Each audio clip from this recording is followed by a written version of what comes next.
E aí, pessoal, tudo certo? Hoje a gente vai mergulhar de cabeça no método do Theo Borges para planejar apostas esportivas. A ideia aqui é bem simples: entender como sair do puro palpite e chegar numa decisão de verdade, uma decisão com fundamento, sabe? E para a gente começar, vamos direto para a filosofia, que é a base de tudo que ele faz. E olha só, para começar, essa frase do Theo já diz tudo. Pode parecer meio engraçada, mas o ponto aqui é muito, muito profundo. Num cenário cheio de incerteza, como é o das apostas, o objetivo não é simplesmente acertar sempre. Isso é impossível. O lance é garantir que toda decisão, mesmo que dê errado no final, tenha sido a melhor decisão possível com as informações que a gente tinha na mão. Então, para a gente construir esse método, o primeiro pilar não tem nada a ver com número, com estatística, nada disso. Antes de analisar qualquer jogo, time ou odd, tudo começa aqui, na mentalidade. É o alicerce, a base que vai sustentar todas as decisões que vêm depois. O grande problema que o Borges sempre aponta é a tal da aposta por impulso. Sabe aquela vontade de apostar num jogo qualquer só para ter alguma coisa rolando, sem nem analisar, às vezes sem nem assistir? Pois é o que ele chama de aposta para saciar um vício. E esse é o primeiro hábito que a gente precisa cortar pela raiz. E isso traz a gente de volta para aquela ideia genial da merda mais qualitativa. O foco muda completamente. Não é sobre o resultado imediato, é sobre a qualidade do processo. Pensa bem, uma aposta perdida, mas que foi bem analisada, ensina muito mais a longo prazo do que uma aposta que a gente ganha na sorte, no puro achismo. O que importa mesmo é construir um método. Beleza. Com a mentalidade no lugar, vamos para a prática. Como é que essa filosofia funciona na vida real, num dos maiores palcos do futebol mundial? Para entender isso, vamos analisar um jogaço da Champions League. Nosso primeiro estudo de caso é um verdadeiro quebra-cabeça, um jogo entre Barcelona e PSG. A gente tem um favorito bem claro, mas com um detalhe crucial que pode mudar tudo: o peso dos jogadores que não vão para o jogo. E aqui o cenário fica claro. De um lado, o Barcelona, que vinha numa fase boa, com a possibilidade da volta do Lamine Yamal e aquele estilo bem conhecido de jogar com a defesa adiantada, a tal da linha alta. Do outro, um PSG com um ataque mortal, mas sem peças-chave como o Dembélé, Kvaratskhelia e o pilar da zaga, o Marquinhos. E essa aqui é a pergunta de $1 milhão, né?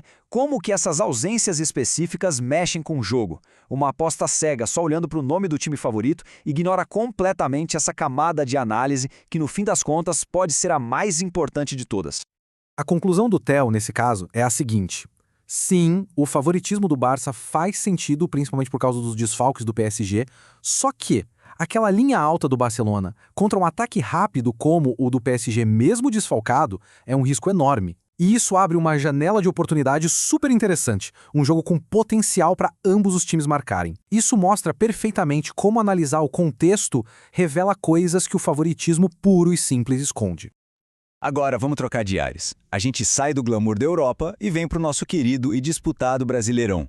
A ideia aqui é mostrar que esses mesmos princípios de análise valem para qualquer campeonato, para qualquer realidade.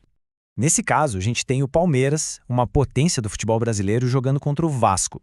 À primeira vista parece uma aposta fácil, né? Mas o verdadeiro desafio aqui é enxergar o risco que não está tão na cara assim. Olha só essa cotação. A odd para a vitória do Palmeiras é baixíssima, 1,36. Para muita gente, isso é quase um carimbo de vitória certa. Mas no método do Borges, isso é um sinal de alerta. É um sinal de que o retorno é muito, muito baixo para o risco que, por menor que seja, sempre existe no futebol. Isso nos leva a uma pergunta fundamental sobre o conceito de valor. Será que um favoritismo tão grande nas odds reflete mesmo o que vai acontecer em campo? Ou será que existe um risco escondido que faz essa aposta, com retorno tão baixo, ser uma péssima ideia? E é aqui que os dados mostram o conflito. De um lado, a gente tem a força absurda do Palmeiras em casa, vindo de 6 vitórias seguidas. Mas do outro, a gente tem um Vasco numa fase excelente, há 4 jogos sem perder e com resultados muito bons contra times fortes, como o Flamengo e o Cruzeiro. E aqui vem o veredito. A fase espetacular do Vasco, um time que está jogando com confiança, faz com que o risco de apostar numa odd tão esmagada para o Palmeiras simplesmente não vale a pena. A decisão mais inteligente nesse cenário talvez seja não fazer nada, ficar de fora. Para a gente fechar, vamos amarrar tudo isso que a gente viu. Esses 2 estudos de caso, da Champions e do Brasileirão, eles ilustram um método de planejamento que pode ser resumido em alguns pilares estratégicos bem claros.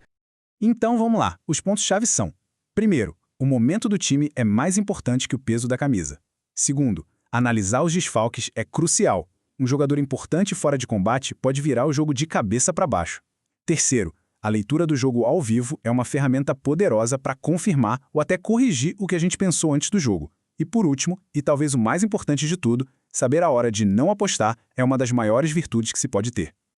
E a gente encerra com essa reflexão. Depois de ver essa abordagem, fica a pergunta no ar. O que é que deve guiar as decisões nas apostas?